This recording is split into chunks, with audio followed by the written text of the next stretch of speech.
Sup Shredders, my name is Logan aka Spiderhands and welcome to an SP Reviews where today we have ourselves a track from an act named Big Sexy titled Daddy's Girl. And if we switch over to here, we've got ourselves the album on the screen River. A shame we'll get the art up nice and big on the screen. Now I reviewed a fair few tracks off of this album at this point for Big Sexy and I have enjoyed my time with it. It'll be good to hear this new one, this new song should I say, so we're going to listen through the song from start till finish and we're going to hear what we think. Let's go, let's do it.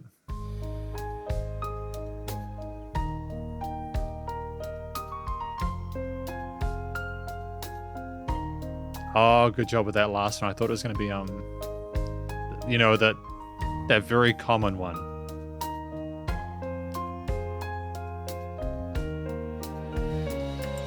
Your lashes started to fly as your mother sang a lullaby. I watched the two of you drift off to all your dreams. Little girl, you sleep. Little girl, you sleep.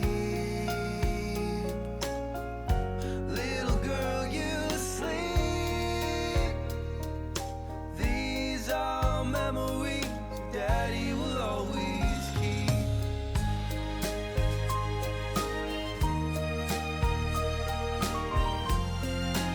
Great lead into the drums, man. Can't complain.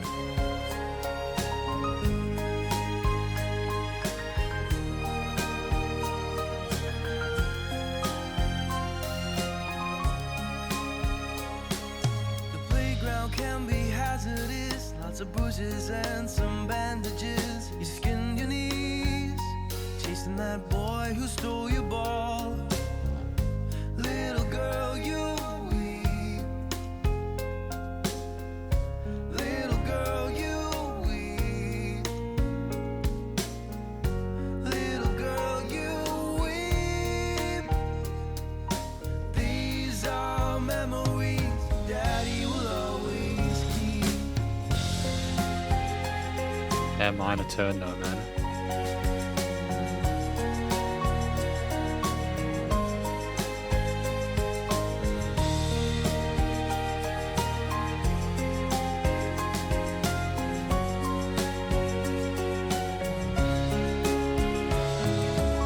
And in the mix there were hiccups, a 52 card pickup with boysenberry ice cream on your sleeve. There will Great run. counting yellow cards and soccer games with red cards and belly flops into a pile of leaves. I really like the vocals in this one. Big Sexy's vocalist, Gary, they can sing. But just that run we had before and the way we're navigating around the piano parts in this is really fantastic. I also like that little time signature shift there that we had there with that extra beat or maybe like an addition, like a change. There's some really cool stuff happening harmonically as well.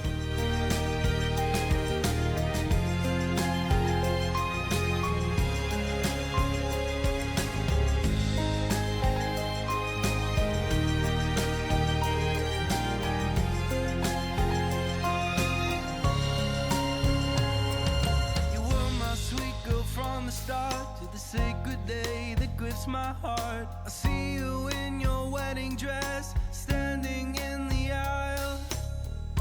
Little girl, I weep. Little girl, I weep. Little girl, I weep. These are memories Daddy will always keep.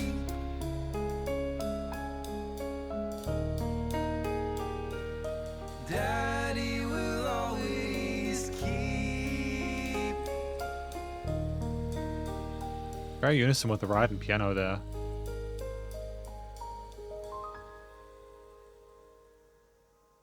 So this is probably one of my favorite Big Sexy tracks. Genuinely, I love it. We're going to talk about it more in the conclusion. Because welcome to the conclusion of my review of this track from an act named Big Sexy titled Daddy's Girl. Now, what do I think Daddy's Girl is about? My understanding is it is about a father that, as I understand it, they're at a wedding and they're reminiscing about their memories with their daughter from when they were younger, the adventures they had, and they are the memories that the father will always keep. And I think that that's such a beautiful thing. I don't have kids, but I can only imagine what it's like seeing your child grow up and having all those, and then just the, that new chapter for their life of getting married, being with this other person, and that, like that's them kind of growing up and kind of leaving the nest, And I imagine it would be quite a bittersweet feeling, because you're really happy for them, but also it's kind of sad that things might not be the same anymore. But it's beautiful, again, that we're discussing the memories that we have there and that there are those happy memories. I'm really proud of the fact that the song exists, primarily because it is just so personal and personable. There are a lot of songs that are written about personal experiences, about loves and relationships and stuff like that, but I just think it's something that a lot of people will be able to relate to, but also it just shows more about us, even more about ourselves as a musician than we've already had within this album so far. It's very much showing, it's basically bearing our chest and sort of exposing ourselves in a way where you really get to know the storyteller well. And it's not just that we told the tale, it's that we sang it really well. I love those melodies and then the harmonies that we had in the verse sections, and I love how they interlaced with the piano parts. We had like plucked strings and pianos and stuff like that. There actually weren't guitars in this, I don't think. I've just had another listen through. It's predominantly strings, like pizzicato strings plucked, and then you have the sort of legato held notes with the chords. You have the piano, and then you have the bass and drums. So this is a very different mix, and that's part of why I think there weren't potentially... Like, we do have solo sections in a lot of these tracks, but in this one we didn't. The focal point for this piece was the story that was being told by Big Sexy, and I love that, because, what it comes down to is, what more do you need? Especially in a song that is composed like this. And it sounds like I'm being overly generous with my praise. It's not the case, because it's just a very well-written song. But just to be clear, I feel that the vocal performance is tremendous. I really appreciated the fact we were comfortable in Hidden Chest voice. We're very confident in our tone. And we also had some really interesting melodic tails in some of the parts, like in the midsection of the track, which were really awesome. And I enjoyed the fact that we explored that, and we had that confidence to try and do more, and to almost be sort of as colorful as we might be during like the guitar solos in other songs, or just to have that sense of unison with the piano melodies and stuff on the right hand. I thought it was really great. But as the rest of the track as well, like at 3 minutes 47, that is not long, and we had a lot of stuff going on within this. We had chord progressions like verses and choruses, and they were distinct.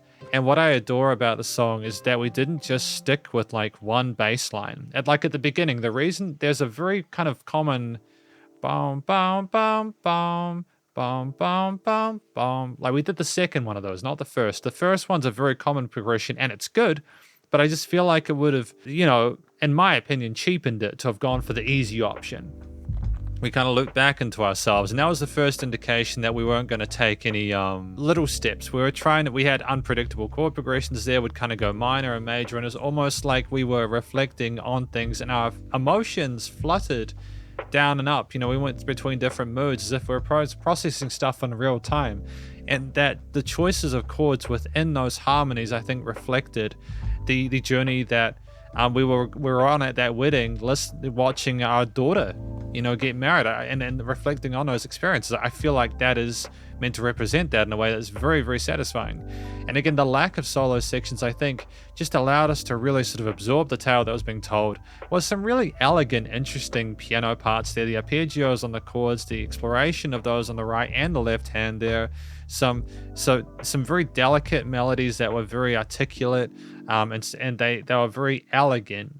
And there were no harsh edges. If there was a bit of sadness, it was done the way where it was meant to be sort of more interesting, rather indicative that we were having a bad time. It's just to sort of switch things up, and it's kind of, again, that flurry of trying to process stuff. I feel like the strings there were sort of meant to provide a more sort of like traditional feel to it, kind of like the strings at a wedding service. And I like the fact that they were quiet at the start, plucked as if to sort of contrast with some of the held notes on the piano, to then sort of flutter on and flow away as a bit of extra intensity in some of those hook parts as well. I like the fact we had that extra bit of oomph on the sides, but not in the way where it was bold and in your face. It was more sort of smooth and warm and caring, and it caressed you, and it was beautiful. And I think that the bass underneath, sort of revolving around the root notes, was smart. It was pocketing, and the drums were pocketing. Like, I liked to be fair though, I liked the drums were kind of tapping the ride cymbal in time with some of the key melodies at the end. Those motifs were dope. I really appreciated that unison there. It was really like with this specific song, like the other songs I've heard from Big Sexy so far have been very, very good, and I've enjoyed my time with them. There was just something about this which kind of equated to me that we were really putting everything into every single component and core of this piece. Like, there was nothing here where I was questioning for a moment its existence. It's just it's very satisfying to listen to. I think that when you have a track that is this explorative harmonically, while still pocketing in a variety of different ways, it's a piece where it's meant to sound gentle and caring and loving, and there was an overall major tonality to it with a bit of sadness occasionally that turned and twisted, but not in the way where it's kind of like grotesque or dissatisfying. It's a piece where we understood why those turns occurred there, and I think the lack of complexity to the actual chords separate individually within it is more sort of meant to reference that these were just these feelings. They were just a lot of feelings as opposed to complicated ones necessarily, or maybe they were. It's just my interpretation of it. Just effectively, this vocal-led piece, it sat. You started in the beginning, and it kind of looped and looped, and eventually I think at the end you came to a conclusion about how you felt about it and that you showed gratitude for the times you've had, and that journey was referenced and displayed by the song and its structure and progression. And with everything else involved, I just feel that it's very, very, it's cool, man. It's really good. Very authentic as well. Studio recording, mixing and mastering is the icing on the cake there. I just appreciate the clarity of the voice as well as the texture of it. The piano, the strings, the bass and drums as well are really well handled, easy to hear within the frequency spectrum and the stereo field. There was dynamic range to this. It wasn't the same loudness all the time, which was cool, and it was nice and loud without pumping, so the bus compression and limiting was handled. And effectively, this is just my review of this track from an act named Big Sexy, titled Daddy's Girl, and hopefully you enjoyed it. If you did, please do go show them some love via their various social medias and Spotify page, and stay cool and stay safe, and please remember to support your local musicians and artists at this point in time, as need the help more than ever with all the crazy stuff going on in the world, and I will catch you in the next review. Spiderhands out.